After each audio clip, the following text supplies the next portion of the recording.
Hello and welcome to another video review. This is BioShock Infinite Burial at Sea for PC, PlayStation 3, Xbox 360, and Mac. This is episodic DLC for BioShock Infinite that was released in November of 2013 for Episode 1 and March of this year for Episode 2. And it was met with a fairly decent reception, in fact. At least the second episode was. The first episode got fairly mixed reviews. Now, you're probably wondering, first off, why am I reviewing this? It's DLC. I don't review DLC. I do MTOs on them. Well, in this case, I'm treating both of these DLCs as a single expansion pack. Because they really are. You pretty much can't play Episode 1 or Episode 2 on their own. You really do have to play both of them in sequence. So, what I'm going to do here is I'm going to first talk about Episode 1 and then talk about Episode 2 and give my general assessment of both. I'm not really going to go over the presentation because it really is exactly on par with BioShock Infinite, so if you're curious about that, you can watch my BioShock Infinite review. But that said, what really matters here is what kind of content this actually adds to BioShock Infinite. So what do these content packs add to the game? Or do they add anything to the game? Well, as far as the gameplay goes, there's not really much in the way of a difference between BioShock Infinite and Burial at Sea.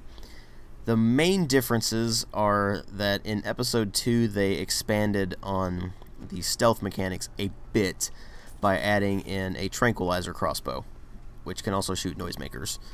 And so you can use that to sneak up on enemies or distract enemies, and that's about it, really. That's about all they added as far as the stealth goes. It is a bit easier to sneak up behind enemies in Episode 2 because they do also give you an invisibility plasmid, so that helps.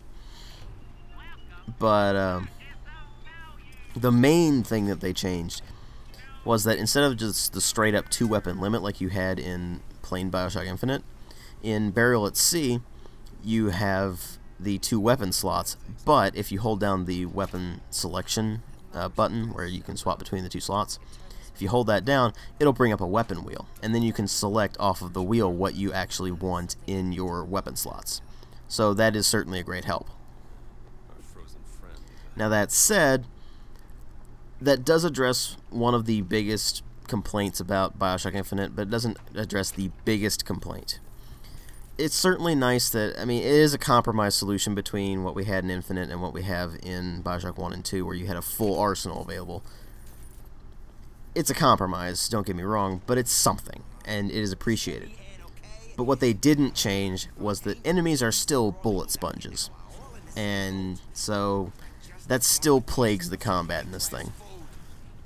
In fact, I found that stealth was fairly easy, considering that it usually took out enemies in one hit.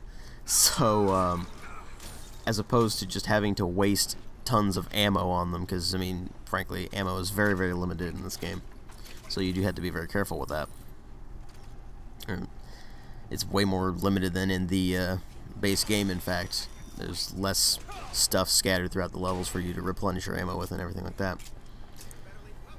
Now, when you actually get into the meat of these things, you find that it's really the plot that keeps you going. And that is the strong part of BioShock Infinite. It is also the strong part of Burial at Sea. In Episode 1, you play as Booker once again, only this time you're in Rapture. Now, you may be wondering, why is he in Rapture? Well, that's probably because you probably haven't completed BioShock Infinite yet, and you really should before you get any further with this. Burial at Sea Episodes 1 and 2 pretty much require you to have played through not only BioShock Infinite, but also BioShock 1 at the very least. BioShock 2, maybe, but mostly BioShock 1. So, again, you're playing as Booker, and Elizabeth ends up coming into his PI office and asking him to look into the disappearance of a girl named Sally. And so he ends up accepting and going off with her in order to find out where this girl's gone. Which leads him into the depths of Fontaine's area of Rapture, which actually got sunk by Andrew Ryan because of, well, their big rivalry. And so from there pretty much comes the title of the DLC, Buried at Sea, because they're effectively being buried at sea by going down there. And so you have to go through that whole area and deal with the splicers and things like that, who have just run amok in this area now that, frankly, there's nothing keeping them sane. And you're on the search for Sally. Now, from there, it takes some twists and turns, and it does reference back to the plot in BioShock Infinite. But it really does feel like setup. Episode 1 is actually very short, and it ends fairly abruptly. But it's definitely a setup for Episode 2, which is quite a bit meatier. There's quite a bit more to Episode 2 than there is in Episode 1. Now, in Episode 2, you're actually playing as Elizabeth, which you may think, oh, that means I can open tears and bring things in and things like that. You can't. Now you're probably asking me, well, why can't you? That's a plot point that I don't really want to discuss, because it would be very heavy spoilers.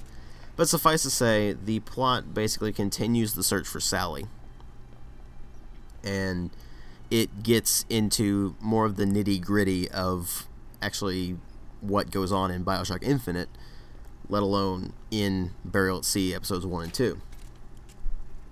And playing it from her perspective is definitely very different from playing it from Booker's, even though the gameplay is pretty similar for the most part. Now, as Elizabeth, you can also do lockpicking and get into vents, but those are really your only other options that weren't available to Booker. So, I found that Episodes 1 and 2 were actually really dark. Quite a bit more so than the base BioShock Infinite was. And it was effective, but at the same time, it wasn't exactly something I was looking for. I mean, BioShock Infinite was dark at times, but it rarely went full-on, all-out, gritty dark. And there's several moments in Episode 2 in particular where it just goes all out on it. And one part in particular that actually really unnerved me. And I was kind of surprised that it did. But I do appreciate that they were fortuitous enough, I guess, is the way to describe it, that they weren't ashamed to show such dark and gritty material. I mean, Burial at Sea is not pleasant at all. I mean, you know that going straight into it.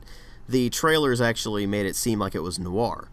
I wouldn't really say it's noir, but it's dark. And what the plot ends up doing is really tying together the BioShock universe. And again, I really don't want to spoil it, because that's what's really going for this DLC. It really is all about the plot and tying together not only Episodes 1 and 2, but also BioShock Infinite with the other BioShock games. And I felt like it did a pretty good job of actually doing that. There were some issues here and there, some things were a bit confusing, and some things were just kind of thrown together, it felt. But it was a pretty cohesive plot for the most part. It kept you thinking until the end, or at least it kept me thinking until the end, and I felt like the ending was satisfying. It tied together the BioShock universe with an ending that made sense, even though it almost didn't make sense, if that makes sense. I know that sounds weird, doesn't it?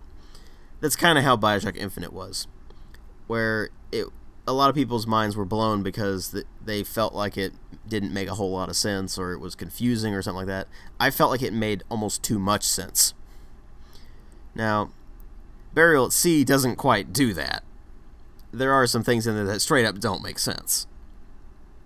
But I feel like they're not really meant to be. It's meant to raise more questions as well as answer quite a few of them, and it does a pretty good job for that most part.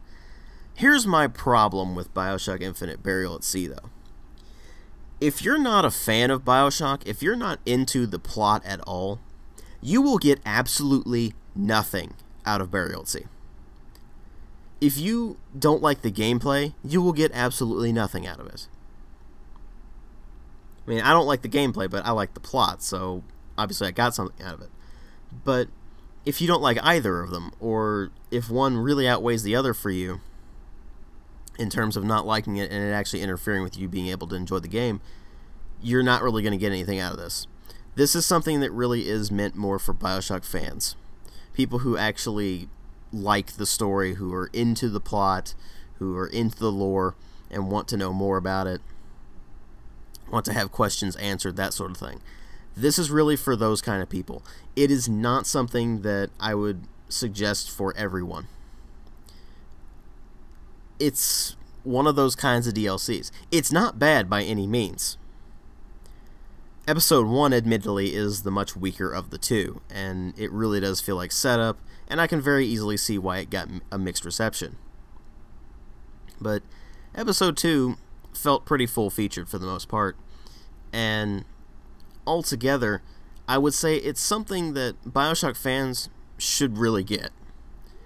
But if you're not a fan of BioShock, if you're not into the plot, I'd say you can avoid it just fine. But overall, I give it a 3.5 out of 5. Thanks for watching.